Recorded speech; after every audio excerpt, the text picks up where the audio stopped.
Bonjour, nous entamons aujourd'hui un petit parcours biblique dont le thème sera la fraternité.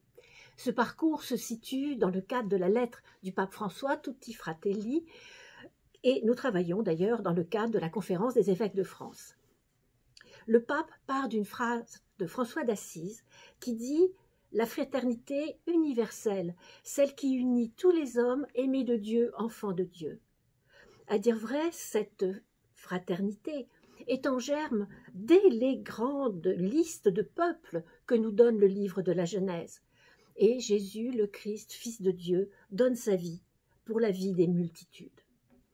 Le récit biblique fait la part belle à la conjugalité, à la filiation, à la fraternité. Effectivement, la famille est bien le lieu privilégié de la transmission de la vie, bien sûr, mais l'apprentissage de la première socialité. Dès le livre du Deutéronome, la fraternité qualifie aussi le peuple lui-même comme peuple de frères. Et la première communauté chrétienne se dit aussi ainsi. Il y a un lien entre les fratries familiales et le peuple, les fratries avec leur redoutable réalité d'ombre et de lumière.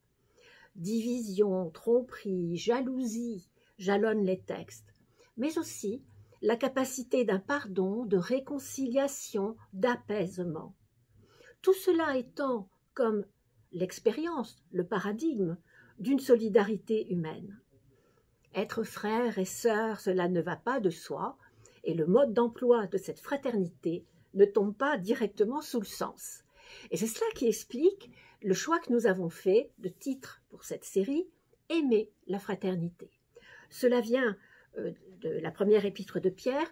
Je vous dis tout de suite que vous trouverez les textes et un certain nombre de références dans des pièces jointes faciles à trouver en PDF, qui sont associées à la vidéo. Alors, ce texte de la première épître de Pierre dit « Tous honorés, l'ensemble des frères aimés, Dieu aimé, le roi honoré ». Et cela est dit à l'impératif.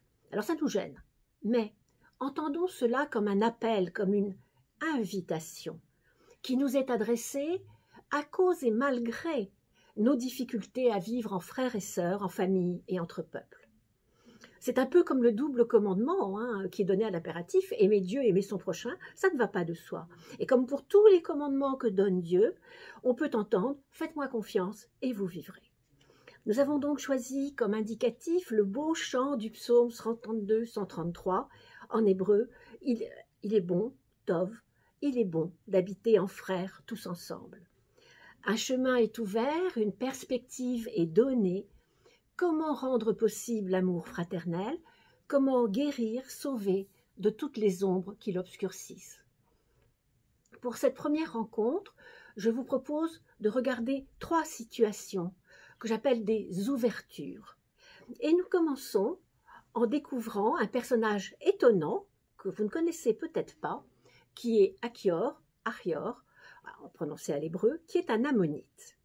Un ammonite, c'est-à-dire un païen qui habite de l'autre côté du Jourdain. Cet homme, Achior, s'est imposé lorsqu'il a fallu démarrer cette série, car je pense qu'il est peut-être le seul personnage biblique qui porte en son nom la fraternité, puisque Achior, ça veut dire « mon frère lumière ». Et c'est un païen qui porte ce magnifique nom. Alors, situons tout de suite que notre parcours s'inscrit dans le cadre d'un des services de la Conférence des évêques de France, qui est le service des relations avec le judaïsme. Alors, ce lieu de notre lecture, de notre travail, le marque profondément. Les chrétiens doivent lire le texte biblique avec les frères juifs, avec. C'est la grâce des temps que nous vivons depuis des dizaines d'années maintenant, si du moins nous acceptons et recevons cette grâce. Ce lien unique, indéfectible, entre Église et peuple juif, voulu par Dieu aujourd'hui, chacun dans sa tradition propre. Chacun soutenant l'autre dans l'étude des textes, si importantes dans nos 2 traditions, sous des formes variées, mais aussi nous soutenant pour rester fidèles à ce que Dieu, notre Seigneur, l'Éternel, propose. Et ce soutien est déjà une fraternité. Alors, revenons à notre ami Achior. C'est un personnage du livre de Judith. Alors, le problème, c'est que ce livre ne fait pas partie des livres canoniques de la Bible hébraïque. Quand les rabbins ont constitué cette liste de textes au 1er siècle, de textes fondateurs, le canon, un des critères qu'ils avaient retenu était qu'il soit écrit en hébreu. Or, à l'époque du 1er siècle de notre ère, on ne disposait pour ce texte que de manuscrits en grec. C'est le cas aussi pour le livre de Maccabée et pour un certain nombre d'autres livres. Alors, les mauvaises langues disent que c'est parce que l'héroïne est une femme. C'est faux, parce que vous avez bien les rouleaux d'Esther et de Ruth qui tiennent une place prééminente dans le corpus. Alors, Judith est bien connue, cela dit, de la tradition juive. D'ailleurs, son nom veut dire « la juive », avec la terminaison tav du féminin.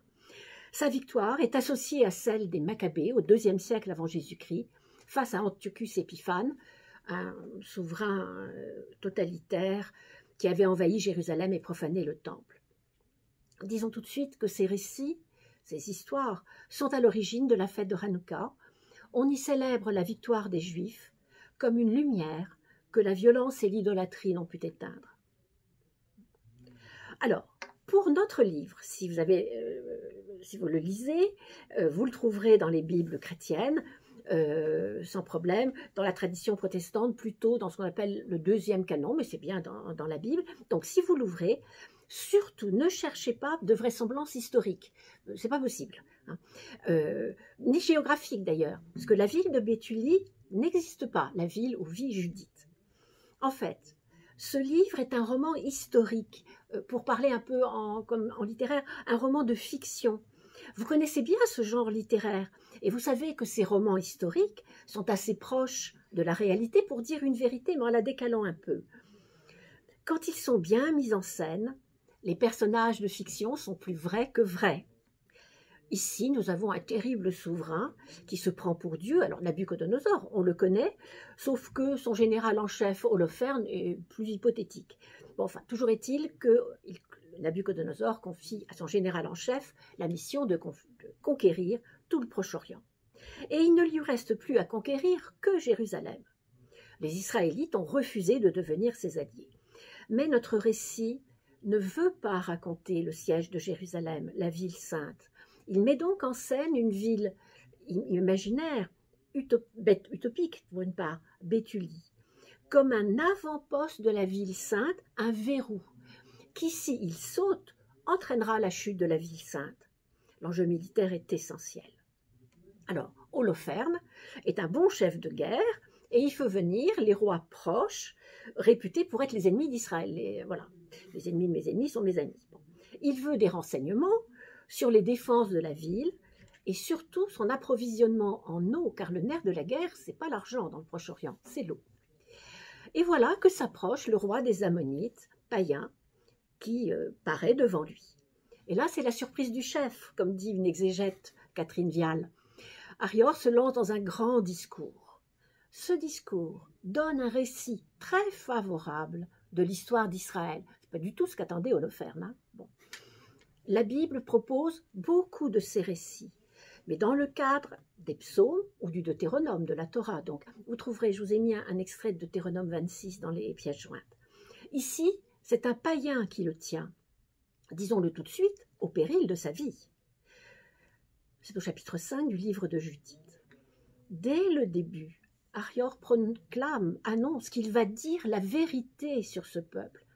Il commence par rappeler l'origine païenne d'Israël, le départ de Mésopotamie, puis de Chaldée, et il le décrit avec justesse comme une rupture avec les dieux païens et le choix d'un seul Dieu. Selon sa volonté, il s'installe en Canaan. Puis il parle de l'Égypte, des mauvais traitements, de comment le Dieu de ce peuple va les sauver, les libérer et leur permettre de s'établir de l'autre côté du Jourdain. Mais Achior évoque aussi l'exil en terre étrangère dû au péché du peuple. Et comment, malgré tout, Dieu, devant leur retour, leur conversion, les fait revenir. Alors, Paul Ricoeur fait remarquer que Dieu est nommé en concordance avec un drame historique qui se raconte comme un récit de libération. Oui, leur Dieu les sauve et les libère, leur Dieu s'engage pour eux. Mais Achior dit autre chose avec une très grande finesse. Il dit que si le peuple a été dispersé, il fait allusion à l'exil en Babylonie, que connaît bien l'auteur du livre de Judith, bien sûr. Si le peuple a été dispersé, c'est parce qu'il avait péché. Mais s'ils n'ont pas péché, il ne leur arrivera rien.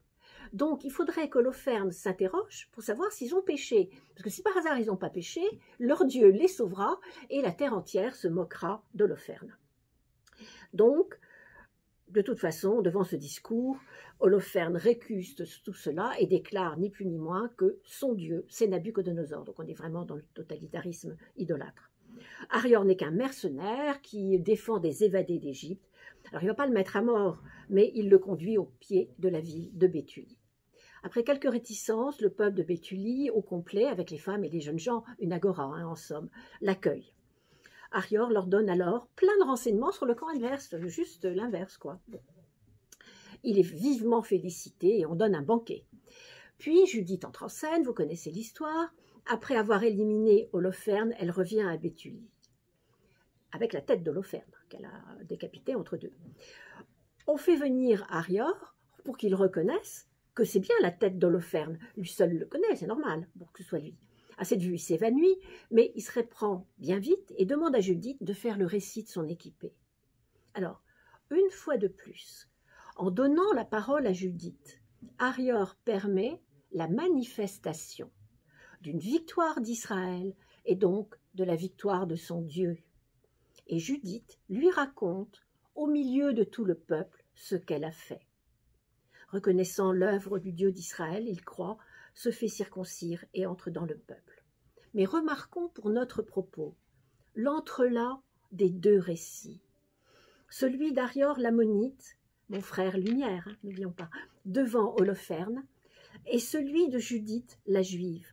Les deux disent la bienveillance de Dieu pour son peuple et sa victoire.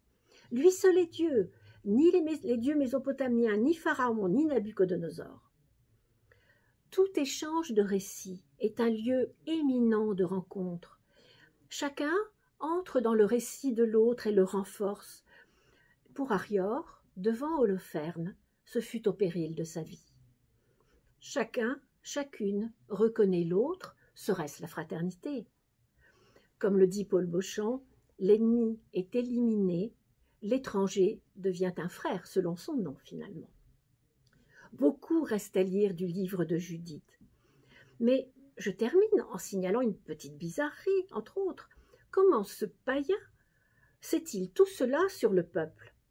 Peut-être un voisin, pourquoi pas, mais peut-être aussi parce que tout homme juste et droit peut dire une parole de vérité sur le peuple de l'Alliance. L'Église proclame constamment depuis saint Paul que Dieu n'a jamais retiré cette alliance à son peuple. Heureux le peuple dont le Seigneur, Adonai, est le Dieu. C'est bien ce que fait Arior comme un frère, comme un homme juste parmi les nations. Lors de la fête de Hanouka, un chandelier est déposé à la fenêtre de chaque maison pour être bien vu de tous les passants. Hanoukia. Savez-vous que dans la tradition juive, les lumières de Hanouka publient la victoire de la Torah, bien sûr, mais aussi la merveille de la création. Nous sommes en décembre, au moment où les jours vont rallonger pour tous. Elles doivent être vues de très loin. Même si Arior ne vient que de l'autre côté du Jourdain, l'universel rejoint le peuple de Dieu dans une lumière qui est pour tous fraternité. Si vous le voulez bien, passons à une deuxième ouverture que j'ai intitulée « Des frères séparés au chevet de leur père ». Alors, disons tout de suite que le récit biblique n'a pas attendu Freud pour dire que bien des relations fraternelles sont largement marquées par les parents. Alors, faisons un petit tour dans les premiers chapitres du livre de la Genèse.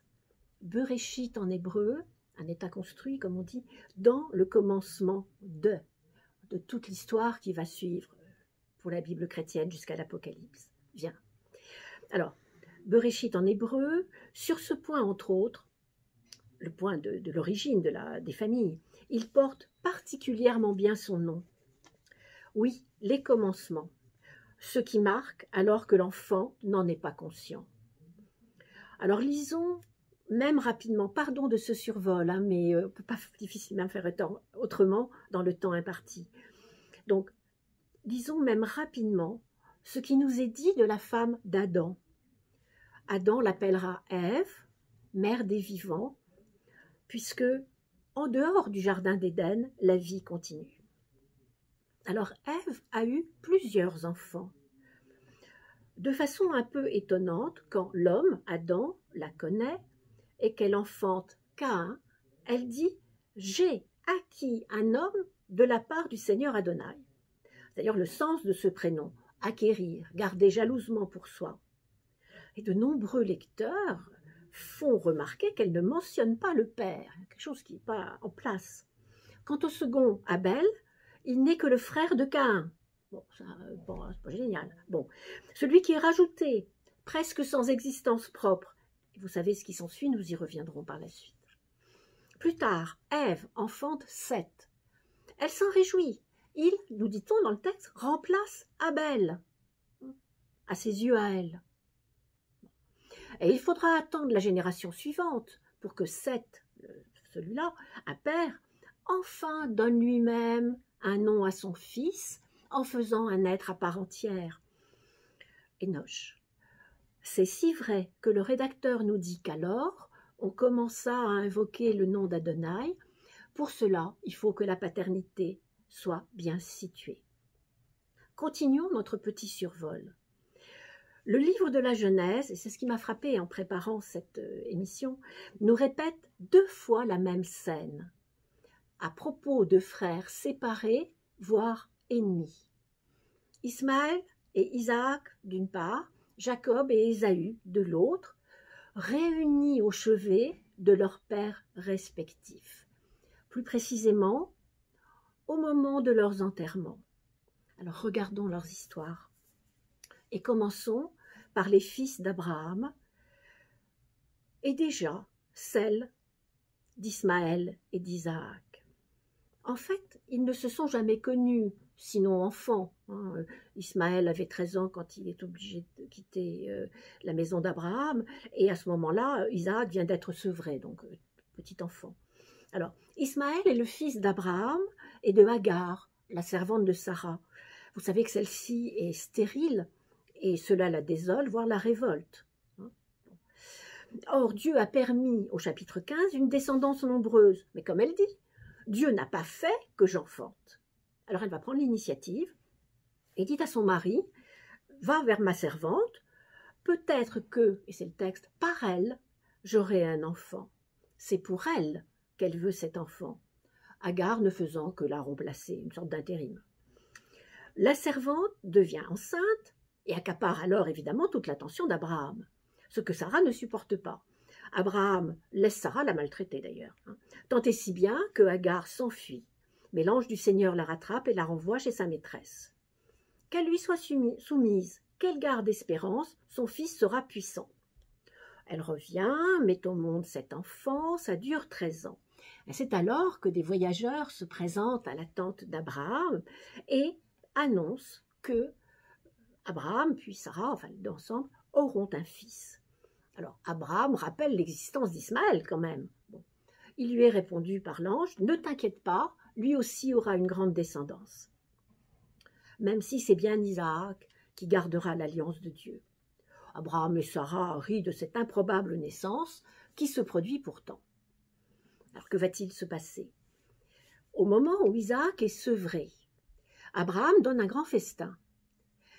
Mais la présence d'Ismaël insupporte Sarah. On traduit souvent qu'Ismaël est en train de jouer, mais la lecture rabbinique, qui sait la complexité des mots, dit qu'il faut traduire par rit, voire se moque. Sarah demande alors à Abraham, qui s'exécute, de les chasser. Alors que Hagar et son jeune fils sont en danger, en plein désert, Dieu et son ange interviennent à nouveau. De l'eau est donnée, à nouveau un puits, comme lors de leur première fuite, celui de Dieu qui voit et pourvoit. Un peu plus tard, au chapitre 25, la narration du livre de la Genèse nous apprend qu'Abraham a eu plusieurs enfants on ne le sait pas toujours ça, d'une autre femme, et aussi de nombreuses concubines, avec beaucoup d'enfants, auxquels il fait d'ailleurs de beaux cadeaux. Mais, au moment de mourir, c'est à Isaac qu'il donne tous ses biens et la mémoire de l'alliance, puisque c'est ce qui lui a été demandé par Dieu. De façon assez laconique, le texte dit que Ismaël et Isaac sont réunis au tombeau de leur père, qui est d'ailleurs aussi celui de Sarah, la mère d'Isaac. Alors, peut-on dire que c'est en entourant, en ensevelissant ensemble leur père, que les deux frères font vraiment connaissance? Ce n'est pas forcément tirer le texte que de dire ça. Alors, il y a eu beaucoup de convoitises, de violences de la part de Sarah. Le récit en témoigne largement. Il y a eu une réelle passivité d'Abraham, qui montre peu des résistances à la volonté de sa femme. Il n'hésitera pas à chasser sa deuxième épouse et son fils. Mais, symboliquement, il rassemble, malgré tout cela, ses deux fils, les deux frères. Certes, alors qu'il est dans le silence de la mort. Chacun des deux frères va mener sa vie, et le récit biblique nous donne la descendance d'Ismaël, une des tolédotes qui jalonne la vie. En hébreu, ce terme ne signifie pas généalogie, c'est mal traduit. Il signale la transmission de la vie.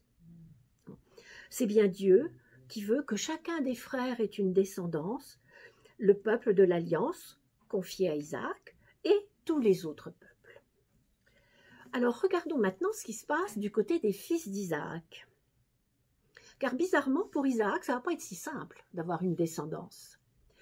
Comme s'il ne pouvait échapper à l'attente, vous savez, à ces délais auxquels il faut consentir pour que les promesses se réalisent. Leur accomplissement devient alors comme un miracle, reconnu comme l'œuvre de Dieu même. Enfin, quand Rebecca, l'épouse d'Isaac, est enceinte, ça ne se passe pas bien pour autant. Elle attend des jumeaux qui se bagarrent en son sein. Ils sont rivaux, même dans l'inconscience.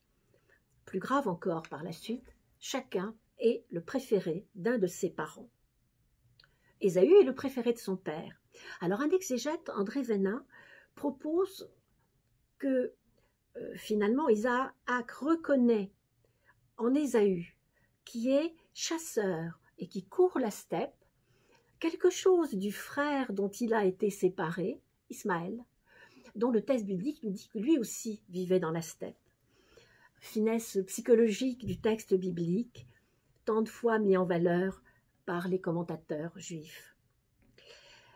Jacob est plus paisible et il est le préféré de sa mère. Vous savez comment la voracité d'Ésaü le pousse à céder son frère Jacob, le pousse à céder à son frère Jacob son droit d'aînesse pour un plat de lentilles. Alors, vous savez, faisons un peu d'analyse littéraire, nous sommes les lecteurs dans ce qu'on appelle la position du lecteur omniscient, c'est-à-dire que dans le fil du récit, nous savons ce que les personnages principaux ne sont pas censés savoir. Ainsi, Abraham ne sait pas cette histoire. Et au moment de mourir, et donc de donner en héritage la bénédiction qu'il a lui-même reçue de Dieu, c'est Ésaü qu'il fait venir.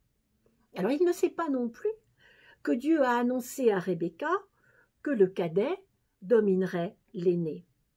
Alors Rebecca prend les choses en main, désigne Jacob, le déguise, et celui-ci est béni par son père. Alors, l'important pour notre propos, c'est que, à partir de ce moment-là, Ésaü prend son frère en haine avec l'intention de le tuer. Alors les parents interviennent en phase pour une fois et ils font fuir Jacob dans la parenté au-delà du Jourdain. Dès la prochaine rencontre, nous retrouverons ces deux frères ennemis. Et je voulais vous faire remarquer dès aujourd'hui une correspondance avec le récit d'Ismaël et Isaac. Les deux frères, là aussi, se retrouvent au tombeau de leur père, au chapitre 35. Ils ont su se réconcilier sans leurs parents. Ils vont tous deux honorer ensemble leur père comme celui qui est à l'origine de leur vie. Et une fois de plus, le texte biblique nous donne des tolédotes d'Ésaü, ses enfants, ses petits-enfants, etc., sa postérité. La vie se transmet dans les peuples du monde. Enfin, si vous en avez encore le courage, ouvrons le Nouveau Testament pour y lire même rapidement une parabole dans l'évangile de Luc. 2 frères avaient un père. La parabole, qui prend souvent la forme d'une petite histoire, n'est pas un genre littéraire secondaire. Aristote disait qu'elle était même le genre le plus intelligent. Pourquoi? Parce qu'elle ouvre une liberté au lecteur-auditeur qui peut se situer et prendre position. Toutes les cultures pratiquent cet art, et de façon éminente la tradition juive. On parle alors de machal. Les pièces jointes vous donneront des éléments plus savants. Alors, nous allons détourner, en toute bonne conscience, le début d'une des paraboles les plus connues. Elle commence par « Un père avait 2 fils » pour annoncer l'amour miséricordieux de ce père. Que vont faire les 2 frères de l'immense amour de leur père? 2 frères avaient un père. L'histoire est bien connue, c'est celle qu'on appelle le fils prodigue ou le père prodigue. Le fils cadet demande à son père de recevoir son héritage. Et c'est son droit, juridiquement, bon, à l'époque. Le père acquiesce. Il part très loin, dissipe tout son argent. Vous le savez, il en est réduit à garder des troupeaux de porcs, et il n'a même pas le droit de manger ce qu'il leur est donné. Alors, le pays lointain, les troupeaux de porcs, laissent penser qu'il est en terre païenne. Pourquoi pas, on peut interpréter comme ça. Il finit par décider de rentrer chez son père. Le récit sous-entend que le père l'attendait, le guettait. Même alors que ce fils est encore loin, son père le voit, court vers lui et donne l'ordre d'organiser un beau festin. On fête grandiosement le retour à la vie de ce fils perdu. Comme pour la femme qui avait perdu sa drachme dans la parabole précédente, la joie est communicative. Oui, mais le fils aîné va-t-il y participer? Alors il est au champ, en train de cultiver les champs de son père, dont il prend soin. Sa réaction est bien connue, il n'accepte pas ce festin. Ce qui est intéressant, c'est la raison qu'il donne. Lui, il a toujours été là. Or son père, que d'ailleurs il ne nomme pas, n'a jamais rien fait pour le remercier. Et il en est profondément jaloux, amer. Que répond le père? Toi, tu es toujours avec moi et tout ce que j'ai à moi est à toi. Tout cela devrait te suffire. Ma présence est une communauté de biens. Finalement, aucun des fils, aucun des frères ne connaît son père. Ils sont loin de lui, loin de le connaître, comme dit le texte à propos du second, mais même celui qui n'est pas parti est loin de connaître son père. Qu'il s'agisse des pécheurs et de ceux qui ne le seraient pas, qu'il s'agisse des païens ou du peuple de l'Alliance, la question est la même. Les 2 fils, les 2 frères, accepteront-ils la bonté, la miséricorde de leur Père commun? Et ainsi accepteront-ils de festoyer ensemble dans leur fraternité? Et j'ai envie de dire, seront-ils lumière l'un pour l'autre? Le pardon témoigné au cadet changera-t-il le cœur de l'aîné? L'inouï du pardon gardera-t-il le cadet dans la maison du Père? Un indice peut-être, celui qui prononce la parabole, le locuteur, Jésus. Jésus, le Fils unique de Dieu. Son Père est notre Père. Un Père bien vivant qui accueille chacun et chacune, le Roi du monde, vivant pour toujours, Père à jamais, comme dit le prophète Isaïe. La parabole ouvre un chemin d'espérance. Ce qui permet, ce qui unit les frères et les sœurs est plus fort que ce qui les divise. C'est l'amour d'un Père commun.